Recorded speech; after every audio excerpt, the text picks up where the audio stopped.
Hello Veer lovers, welcome to my channel. Video शुरू करने से पहले जो कोई भी मेरे चैनल में नए हैं, प्लीज़ जाते टाइम मेरे चैनल को सब्सक्राइब ज़रूर करके जाइए।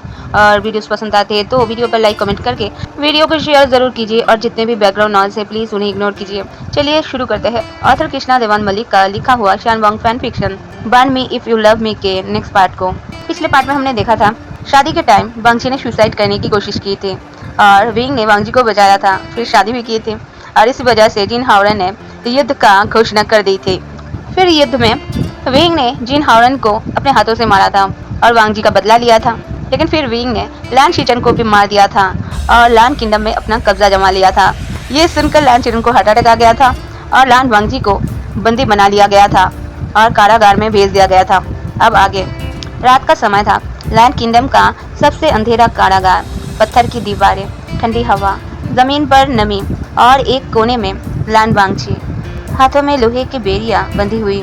सफेद रूप के कपड़े अब मिट्टी और खून से गंदे हो चुके थे। उसकी आंखें अभी भी शौक में थी। सब कुछ इतना जल्दी हुआ था।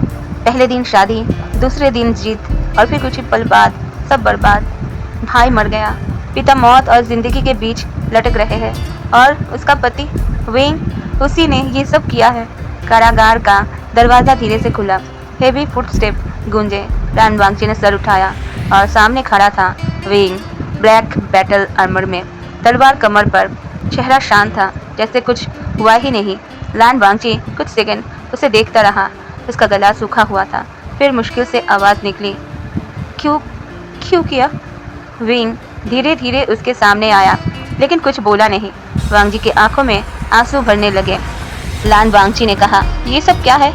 मेरे भाई, मेरे पिताजी, तुमने ये सब क्यों किया? विंग उसे देखता रहा। फिर पहली बार उसके चेहरे पर हल्की सी ठंडी स्माइल आई, ऐसी स्माइल जो वांगची ने कभी नहीं देखी थी। विंग ने धीरे से कहा, तुम सच जानना चाहते हो? लैन वांगची चुप रहा। विंग ने कारागार की दीवार से टेक लगाकर खुद बोलना शुरू किया। बहुत साल पहले वे किंगडम और लैन किंगडम दोस्त हुआ करते थे। हम एक दूसरे के एले थे। अगर किसी किंगडम पर अटैक होता तो दूसरा किंगडम मदद करता। लैन वांगची कंफ्यूज था। उसने धीरे से कहा, मुझे नहीं पता था। विंग ने हाँ में सर हिलाया। फिर उसकी आंखें धीरे धीरे अंधेरे में खो गईं। विंग ने कहा, लेकिन एक चीज धीरे धीरे बदलने लगी थी। वे किंगडम हर साल स्ट्रांग होता गया और लैन किंगडम हमसे कमजोर। मेरे पिता किंग वे रोंग हर बार तुम्हारे किंगडम की मदद करते थे, हर युद्ध में, हर क्राइसिस में। उसने सीधा वांगजी को देखा, फिर कहना शुरू किया, और ये बात तुम्हारे पिता को हजम नहीं हो रही थी।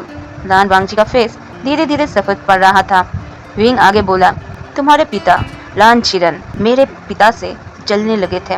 उन्हें लगने लगा था लैन किंगडम वे किंगडम के सामने छोटा लगने लगा है। वांगजी को कारागार की हवा अब ठंडी लगने लगी थी।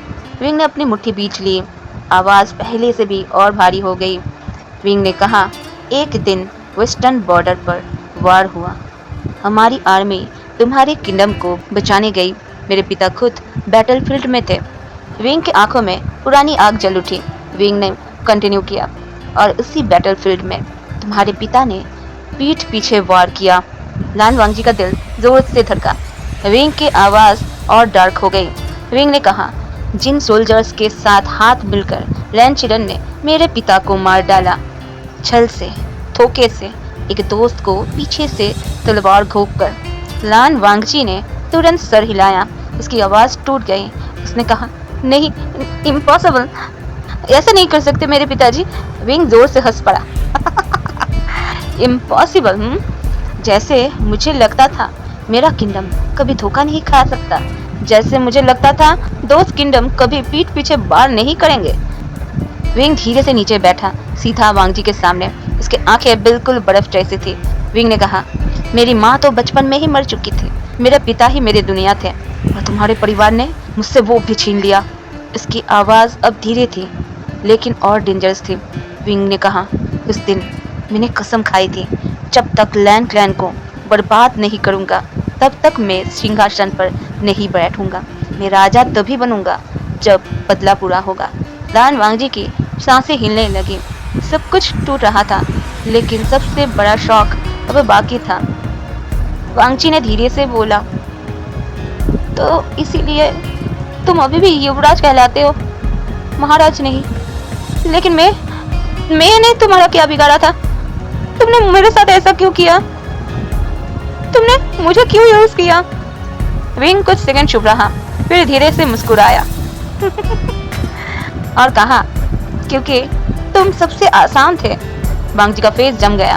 विंग ने काउंट करना शुरू किया, जैसे कोई गेम एक्सप्लेन कर रहा हो। विंग ने कहा, पहली प्लानिंग, मैंने जानबूझकर पहली मीटिंग के बाद बार बार तुम्हारे सामने आना शुरू किया। मेरे महल में तुम्हारा आना जाना पॉसिबल कर दिया। मैंने अपने सारे गार्ड को ऑर्डर दे दिया कि तुम जब चाहो तब मुझसे मिल सकते हो, कोई ना रोके। मुझे पहले दिन ही समझ आ गया था तुम ऑब्सेस्ड टाइप के हो, बस मुझे एक मौका चाहिए था। दूसरी प्लानिंग, मैंने कभी तुम्हें एक्सेप्ट नहीं किया। जितना तुम मेरे मुंह से मना सुनते गए, उतना मेरे पीछे पागल होते गए। तीसरा प्लानिंग, मैंने खुद तुम्हें पब्लिक में एम्बरेस होने दिया। सबको लगने लगा लान वांगजी पागल है और विंग इनोसेंट है। तुम्हें क्या लगता है तुम सबके सामने मुझे चूम सकते थे, वो भी इतने बार? और मैं तुम्हें छोड़ देता? अगर मैं नहीं चाहता तुम तो कभी मुझे टच भी नहीं कर पाते। और चौथी प्लानिंग, मुझे पता था तुम्हारे परिवार को बदनामी पसंद नहीं है। मुझे पता था एक दिन वो जबरदस्ती तुम्हारी शादी कहीं और फिक्स करेंगे, फिर तुम मेरे लिए और तड़पोगे। फिर पांचवी प्लानिंग, जिन हाओरेन। लान वांगची ने शॉक में देखा विंग को। विंग ने मुस्कुराया और कहा, सोचते हो वो सब अचानक हुआ? जिन हाओरेन को मैंने खुद इंफॉर्मेशन भेजी थी, मैंने ही इसके कान भरे थे। मैंने ही उसे बताया था लान वांगजी परफेक्ट टारगेट है। वांगजी की आंखों में आंसू रुक ही नहीं रहे थे। विंग ने कंटिन्यू किया, मुझे पता था जिन हाओरेन तुम्हें टॉर्चर करेगा। मुझे पता था तुम शादी तोड़ने की कोशिश करोगे। मुझे पता था तुम डिस्परेट हो जाओगे। फिर विंग ने सीधा वांगजी की आंखों में देखा और कहा, और एग्जैक्टली वही हुआ। वांगजी, शादी वाले दिन तुमने तलवार गले पर रख के, मुझे पता था तुम ऐसा ही करोगे, इसीलिए मैं ना चाहकर भी तुम्हारी शादी में आया था। लान वांगजी का गला बंद हो गया। उसने धीरे से पूछा, तुमने मुझसे शादी क्यों की? विंग के चेहरे पर फिर अंधेरा छा गया। विंग ने कहा, क्योंकि उसके बाद लान किंगडम मुझे अंदर से मिल गया, सबका ट्रस्ट मिल गया, आर्मी स्ट्रेटेजी मिल गई। और उसने बहुत धीरे से कहा, मुझे तुम्हारे भाई के गले तक पहुंच मिल गई। वांग जी का पूरा शरीर कांपने लगा। विंग ने फाइनल ब्लो दिया, आज बैटलफील्ड में मैंने लैन शीजन को वैसे ही मारा जैसे तुम्हारे पिता ने मेरे पिता को मारा था, पीठ पीछे, छल से, धोखे से, तुम्हारे भाई का गला काट के। कारागार में सन्नाटा छा गया। वांग जी ने धीरे धीरे सर झुका लिया। आंसू जमीन पर गिर रहे थे। उसकी पूरी जिंदगी एक मजाक थी, एक छल था, एक गेम था, और वो सबसे बड़ा मोहरा था। विंग खड़ा हुआ, दरवाजे की तरफ चला, फिर रुक गया, बिना मुड़े बोला, तुम लोग मुझे शैतान समझोगे, शायद सही भी हो। उसकी आवाज पहले से भी हल्का और दर्द लिए हुए था। विंग ने कहा, लेकिन याद रखना, मैं पैदाइशी शैतान नहीं था, मुझे शैतान तुम्हारे परिवार ने बनाया है। दरवाजा बंद हो गया। अंधेरे कारागार में लान वांगची अकेला रह गया और पहली बार उसने समझा, कभी कभी सबसे अच्छा दिखने वाला इंसान भी सबसे डेंजरस होता है। 3 दिन बीत चुके थे। लैंड किंगडम अब लैंड किंगडम रहा नहीं था। हर ऊंचा झंडा, जहां पहले सफेद बादलों वाला लैंड सिंबल लहराता था, अब वहां काले रंग का वे एम्पायर का ड्रैगन बैनर था। राजमहल के दरवाजों पर वे सेना तैनात थी। हर कॉरिडोर में नए सोल्जर थे, हर कमरे पर नया कब्जा। सब कुछ बदल गया था, बस एक चीज नहीं बदली थी। महल की दीवारों में अब भी गूंज रही थी धोखे की कहानी। हमें राज कारागार का सीन दिखाया जाता है। सबसे नीचे वाला अंधेरे हिस्से में लान वांगची पत्थर की दीवार के साथ सटकर बैठा हुआ था। 3 दिन से वही बैठा था। हाथों और पैरों में भारी लोहे की बेड़ियां थी। सफेद रोब अब मिट्टी से भूरे हो चुके थे, बाल बिखरे हुए थे, आंखें सूज चुकी थी। उसने 3 दिन में कुछ खाया नहीं था, किसी से बात नहीं की थी, बस एक ही चीज बार बार दिमाग में चल रही थी, तुम सबसे आसान थे। विंग की कही गई वो लाइन हर सेकंड, हर सांस के साथ जैसे कोई जहर हो। उसने धीरे से सर दीवार पर मारा, 1 बार, 2 बार, 3 बार। आंखों से आंसू गिर रहे थे। लान वांगची ने धीरे से कहा, मैं कितना बेवकूफ था, कितना। उसके दिमाग में पुरानी यादें चलने लगी। पहली मुलाकात, विंग का उसे इग्नोर करना, उसका खत पे खत भेजना, रात को चुपके से मिलने जाना, सबके सामने बदनामी, जिन हौरन, शादी, तलवार और विंग का हाँ, सब कुछ एक प्लान था, सब कुछ। अचानक कारागार का बड़ा लोहे का दरवाजा खुला। हेवी फुटस्टेप अंदर आया। लान वांगची ने सर नहीं उठाया, उसे पता था कौन है। विंग उसके सामने आकर रुक गया, रॉयल ब्लैक रोब पहने हुए। आज उसके सर पर क्राउन था, महाराज का क्राउन। विंग अब वे एम्पायर का महाराज बन चुका था, क्योंकि उसकी शपथ पूरी हो चुकी थी। लेकिन विंग को देखकर नहीं लग रहा था वो जीतने वाला इंसान है। वो बिल्कुल ठंडा था, उसके अंदर कोई उत्साह नहीं था। कुछ सेकंड साइलेंट रहा विंग। फिर विंग ने लान वांगजी से पूछा, तुमने कुछ खाया? लान वांगजी चुप रहा, जैसे सुना ही नहीं।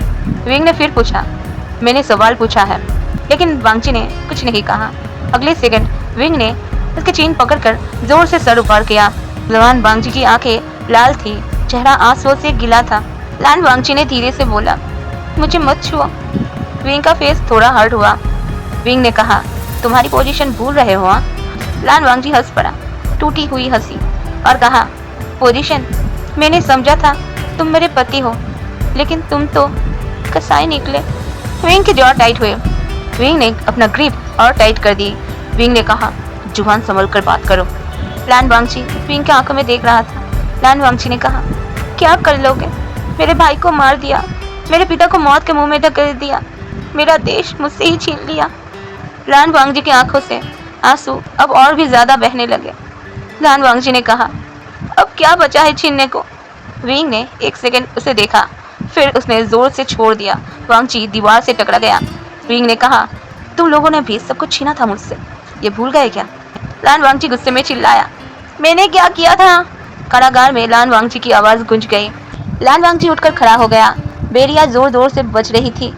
उसने सीधा विंग के आंखों में देखा और कहा, मेरे पिता ने जो किया अगर सच है तो गलत था, बहुत गलत था। लेकिन मैंने क्या किया? मैंने तुमसे प्यार किया था। क्या मैंने तुमसे प्यार करके गलत किया? विंग का चेहरा एक सेकंड को बदला, बहुत हल्का, जैसे ये लाइन उसे लगी हो, लेकिन वो तुरंत नॉर्मल हो गया। विंग ने कहा, तुम लैन हो, मेरे दुश्मन बनने के लिए इतना काफी है। वांगजी का कंट्रोल टूट गया। उसने गुस्से से विंग को धक्का दे दिया, चेन खींची, बेरिया खनक उठी। लान वांगजी ने कहा, मैं तुमसे नफरत करता हूँ, सुन रहे हो? मैं तुमसे नफरत करता हूँ। काश उस दिन मैं सच में मर गया होता। ये सेंटेंस सीधा विंग के अंदर जा लगा। उसकी आंखें ठंडी हो गई, बहुत ज्यादा ठंडी, डेंजरसली ठंडी। वो धीरे से वांगजी के पास आया, इतना पास कि दोनों की सांसें टकरा रही थी, और फिर बहुत धीरे बोला, मरना इतने आसानी से? उसने वांगजी के कान के पास झुककर कहा, नहीं लान वांगजी, अभी तो तुम जिंदा रहोगे, बहुत लंबा, तुम बहुत लंबा जियोगे, और हर दिन याद करोगे कि तुमने जिस आदमी को प्यार किया उसी ने तुम्हारी दुनिया बर्बाद कर दी। लान वांगजी का शरीर कांप गया। विंग सीधा हुआ और उसने बाहर खड़े गार्ड को आवाज दी। विंग ने कहा, गार्ड्स। 2 सोल्जर्स अंदर आए। विंग ने कहा, इसे चेन से दीवार में बांधो, और आज से उसने वांगजी को देखा, एक कोल्ड स्टेयर दिया और कहा, खाना तब मिलेगा इसे जब ये मेरे सवालों का जवाब देगा। लान वांगजी शॉक में देखने लगा। लान वांगजी ने कहा, क्या अब क्या बाकी रह गया है? विंग ने जवाब दिया, लान ट्रेजरी कहाँ है, सीक्रेट मिलिट्री डॉक्यूमेंट्स कहाँ है, हिडन वेपन स्टोरेज कहाँ है? लान वांगजी ने सीधा जवाब दिया, आंखों में आंसू के साथ, मर जाऊंगा लेकिन तुम्हें कुछ नहीं बताऊंगा। 2 सेकंड का साइलेंट, फिर कारागार में आवाज गूंजी, एक थप्पड़ की। लान वांगजी का चेहरा साइड में मुड़ गया, होठ से खून निकला। विंग भी एक सेकंड के लिए रुक गया, जैसे उसे खुद यकीन नहीं हुआ। उसने कभी वांगजी को मारने के बारे में सोचा भी नहीं था, कभी भी नहीं, लेकिन उसने आज थप्पड़ मार दिया। लेकिन नेक्स्ट सेकंड ही उसका फेस हर्ट हो गया। विंग ने कहा, ठीक है, फिर धीरे धीरे तुम सीख जाओगे। गार्ड ने वांगजी को पकड़कर दीवार के लोहे के जंजीरों में बांध दिया। हाथ ऊपर स्ट्रेच हो गया, पैर भी लॉक कर दिया गया। वांगजी दर्द से सांस लेने लगा। विंग मुड़ गया, दरवाजे की तरफ चला, लेकिन जाते जाते उसने पीछे देखा। 1 सेकंड, बस 1 सेकंड उसने वांगजी को देखा, बंधा हुआ, टूटा हुआ, आंखों में आंसू, और पता नहीं क्यों उसके सीने में अजीब सी चुभन हुई, बहुत हल्की, ऑलमोस्ट इनविजिबल। उसने तुरंत नजर हटा ली और अंदर ही अंदर खुद से कहा, ये बस शुरुआत है, बदला अभी पूरा नहीं हुआ। दरवाजा बंद होने की आवाज आई। अंधेरा और अंधेरे में बदल गया। लानवांग जी की दबी हुई सिसकियां गूंजने लगी वहां। आज के लिए इतना ही। प्लीज कमेंट करके बताइएगा स्टोरी आपको कैसा लग रहा है। लाइक भी और शेयर भी कर दीजिएगा। चलिए चलती हूँ। Bye bye, be all the best. टिंग टिंग।